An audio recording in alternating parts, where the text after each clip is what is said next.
In today's video, I show the lighting and editing tricks I use to take macro photos just like these.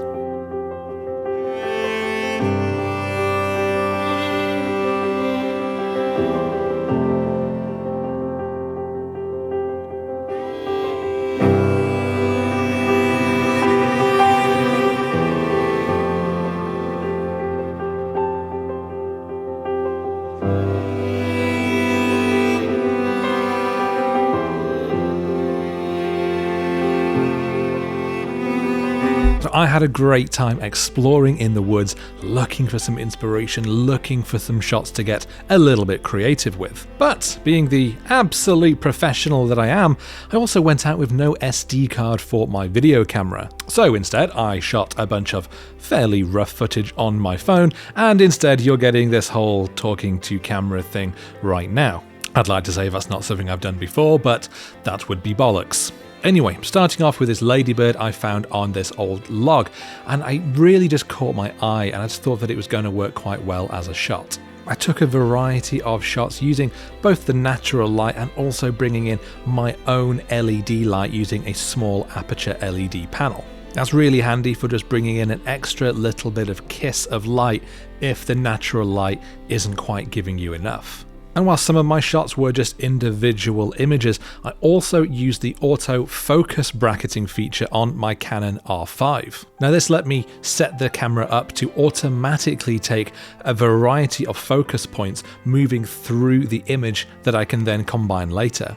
And it's easy enough to do just by enabling the function in the menu, turning the lens to autofocus, and then setting the focus point just in front of your subject so that it then moves that focus point through the scene. Then in Lightroom, I make some adjustments to one image and then I sync those settings across all the images in the stack. Then I export those as TIFF files and then import them into Helicon Focus, which is the focus stacking tool I use to merge all of my focus images. I tend to use fairly default settings here. I'm using method B, if that means anything to you, and then I press render and it spits out my final stacked image. I do like how this image has come out because we've got really nice sharp focus on the ladybird itself, but we've still got that nice shallow depth of field effect because we don't have a focus stacked foreground or a background. So as a result, that sharp insect really stands out in the scene. That said, I also like this shot that I did, and this shot isn't focus stacked at all, it's just a single frame focused on the front of the ladybird, but we still get that really lovely shallow depth of field look.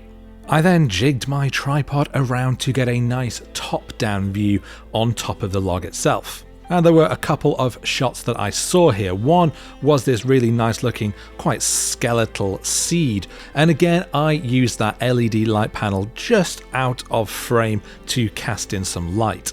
And I also saw this odd patch of what I assume is some sort of fungus or maybe even a slime mold, but to be honest, it just looked like intestines. Either way, I thought an interesting subject that's growing here, so I thought it was worth a photo.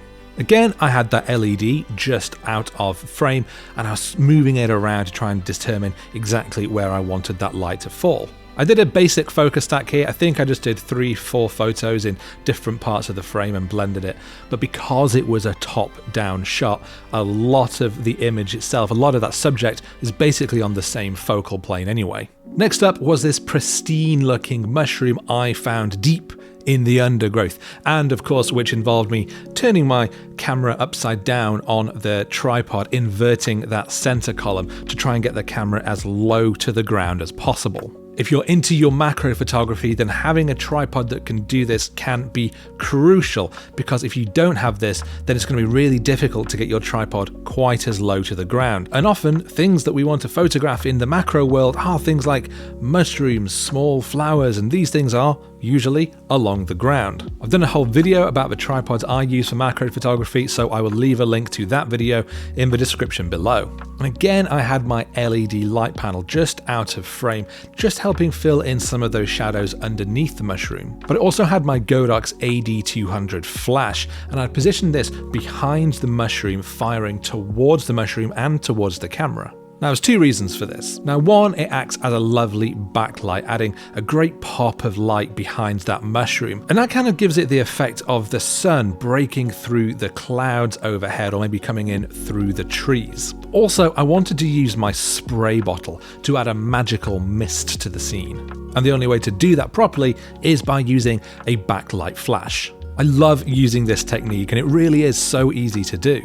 Once you've got your scene set up and you've got your focus and settings, you just need to spray that water behind your subject and fire away. And as you do, that backlight is going to kick in and catch on all of those water droplets, giving some beautiful effects. And because each spray will be different, you might spray too much in one shot, or the wind might take some away too quickly. The more you do, the more likely you're going to get a shot that you're really happy with. So it's always worth taking quite a large variety of shots before calling it a day. And I took loads on this. I just held my finger down, spraying away and firing away in order to give me plenty of options. And I was really pleased with the shots that I got.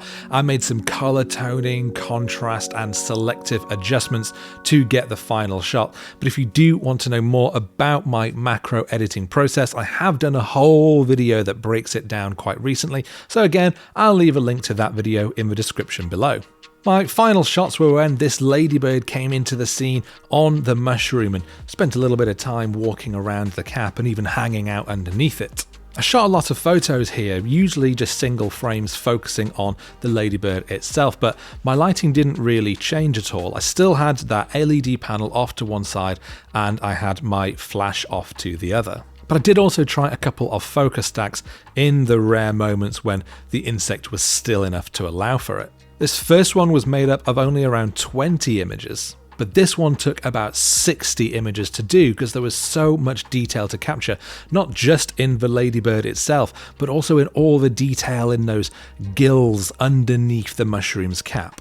Using the auto focus bracketing tool was crucial here because with the camera down in the undergrowth, there's no way I could have accurately twisted that macro focus barrel while pressing the button to fire my shots. So instead, I just activated the tool, told it how many shots to take, and it rattled through them in maybe a second or 2 seconds. It's a much more convenient way of getting all the focus shots you need, and it means that you're less likely to accidentally miss a particular focus point and have some blurry patch in your image. So if your camera does have this tool, I definitely recommend giving it a go. Not every camera does, it is more of a modern feature, certainly found more often on some mirrorless cameras, but if you're not sure, then just Google your camera, its model name and focus bracketing, and see what comes up. Overall though, I do like how this shot has come out, and yeah, sure, I would have preferred if the ladybird was actually facing the camera, but it still just offers that really nice little pop of red, that extra little bit of interest in the scene that I think just elevates the photo generally than it would be if it was just a picture of the mushroom by itself. But that probably brings me to an end of today's video. Sorry it's been a little bit more rough and ready with me mostly just talking to the camera rather than actually being out on location. But that's what happens when you subscribe to a YouTube channel run by a buffoon who forgets to take SD cards with them. Hopefully next time I will be shooting as normal, but if I'm honest, it's just as likely I'll forget something else. Maybe batteries, maybe a lens, maybe I'll just forget my camera altogether. Now, if that's not an exciting reason to come back, I don't know what is. But if you've enjoyed this video, then do please hit that like button, and of course please consider subscribing to my channel if you don't already, and I will see you next time.